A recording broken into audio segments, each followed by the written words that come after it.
റിഫ്ലക്ടറുകൾ തുടങ്ങിയ സാധനങ്ങളുണ്ടോ എന്നറിയില്ല. അത് നോക്കേണ്ടതാണ്. ഇല്ലെങ്കിൽ അത് വെക്കാൻ കോർപ്പറേഷൻ ആവശ്യമായിട്ട് നടപടി എടുക്കണം. അത് അത്തരം സാധനങ്ങൾ സ്ഥാപിച്ച് മേലിൽ ഇത്തരം സംഭവങ്ങൾ ഏതെങ്കിലും വിധത്തിൽ അപകടങ്ങൾ ഉണ്ടാകാത്ത വിധത്തിൽ പ്രത്യേകമായി പ്രചരണം ഇതിൻ്റെ പേരിൽ നടക്കുന്നുണ്ട്. അത്തരം പ്രചരണം ഒഴിവാക്കേണ്ടതല്ല. ഞങ്ങൾ കേട്ടില്ല. പക്ഷേ ഒന്നിനും വിദ്വേഷ പ്രചരണം നല്ലതല്ല. പ്രതിമ ഉണ്ടായത് ഇപ്പോൾ ഇവിടെ വന്ന് ആർക്ക് നോക്കിയാലും കാണാൻ പറ്റും.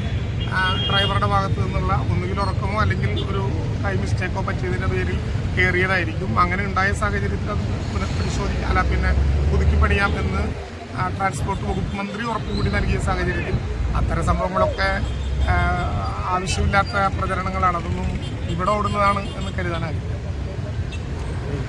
വകുപ്പ് മന്ത്രി കെ.ബി. ഗണേഷ് കുമാർ അക്കാര്യത്തിൽ നേരിട്ട് സംസാരിച്ച് ഞങ്ങൾക്ക് ആവശ്യമായിട്ടുള്ള ഉറപ്പ് നൽകിയിട്ടുണ്ട്. രണ്ടാമത്തെ കാര്യം, തൃശ്ശൂരിൻ്റെ അഭിമാനമായിട്ടുള്ള ശക്തൻ തമ്പുരാൻ്റെ പ്രതിമ പുനഃസ്ഥാപിക്കണം എന്നുള്ളതാണ്. അത് ഏറ്റവും പെട്ടെന്ന് ഏറ്റവും നല്ല രീതിയിൽ നേരത്തെ ഉണ്ടാക്കിയതുപോലെയോ അതിനേക്കാൾ നന്നാക്കിയോ പുനഃസ്ഥാപിക്കേണ്ട പ്രശ്നമുണ്ട്.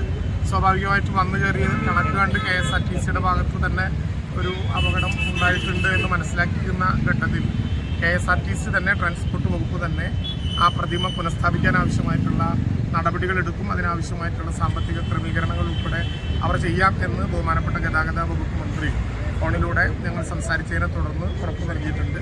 ആ കാര്യം ആധികാരികമായിട്ട് പ്രഖ്യാപിക്കുകയാണ്. ഏറ്റവും പെട്ടെന്ന് തന്നെ പ്രതിമ പുനഃസ്ഥാപിക്കാനുള്ള നടപടികൾ ചെയ്യും. ഇപ്പോൾ ഒരു രണ്ടാം തവണയാണ് കൂടിയിട്ട് ഞങ്ങൾ വിവരം അറിഞ്ഞിട്ട് ഇപ്പോൾ വന്ന് കണ്ടതാണ്. പെട്ടെന്ന് വന്നതായതുകൊണ്ട് ഇതിൻ്റെ ആധികാരികമായിട്ടുള്ള കക്ഷികളെ ആരെയും ശാസ്ത്രീയമായി നോക്കാൻ കഴിയുന്ന വിധത്തിൽ വിളിച്ചിട്ടില്ല.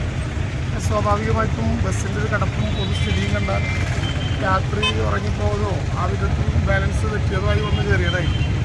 നല്ല വേഗതയിലായിരിക്കും വന്നിട്ടുണ്ടാവുക. അതുകൊണ്ട് ആ വിധത്തിൽ ഇങ്ങോട്ട് കയറി വന്നിട്ടുണ്ട്. ശക്തൻ തമ്പുരാൻ്റെ പ്രതിമ ഇവിടെ സ്ഥാപിക്കുമ്പോൾ നമുക്ക് വളരെ അഭിമാനകരമായിട്ടുള്ള തൃശ്ശൂരിൻ്റെ ഒരു സിമ്പലായിട്ടുള്ളൊരു പ്രതിമയാണ് സ്ഥാപിക്കപ്പെട്ടത്. ഞങ്ങളിവിടെ വന്നതിന് ശേഷം ബഹുമാനപ്പെട്ട MLA ഞാനും ചേർന്ന് ഗതാഗത വകുപ്പ് മന്ത്രി കൂടിയായിട്ടുള്ള ശ്രീ കെ.ബി. ഗണേഷ് കുമാറുമായി ഫോണിൽ ബന്ധപ്പെട്ടിരുന്നു. അപ്പോൾ ഉണ്ടായൊരു നിർഭാഗ്യകരമായ സംഭവമാണ്.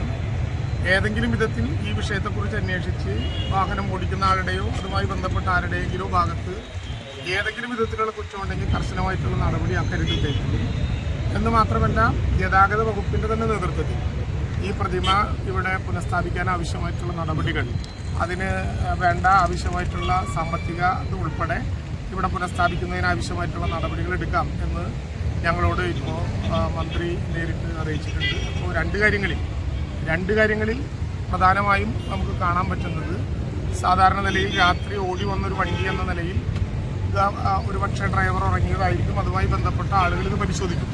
എന്താണ് വാഹനം ഇങ്ങനെ ഉണ്ടാകാനുണ്ടായ സാധ്യത എന്നുള്ളത് പരിശോധിക്കും. KSRTC ജീവനക്കാരുൾപ്പെടെയുള്ള ആരെങ്കിലും ഭാഗത്ത് ഏതെങ്കിലും വിധത്തിലുള്ള കുറ്റമുണ്ടെങ്കിൽ കർശനമായ നടപടിക്ക് വിധേയമാകും.